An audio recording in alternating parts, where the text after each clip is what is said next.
ఏదంటే చిన్న ఖాళీ స్థలం ఉంది మాకు పక్కన.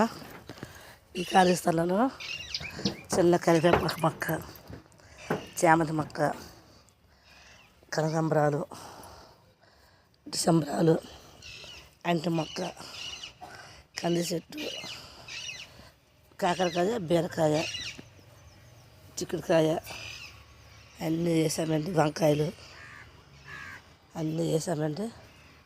కానీ చిన్న స్థలమండి మాది, చాలా చిన్న స్థలము. చూడండి బీరకాయలు, చాలా పెద్ద బీరకాయలండి. ఒక్కొక్కటి మీటర్ చేస్తుంది బీరకాయ, చాలా పెద్ద బీరకాయలండి.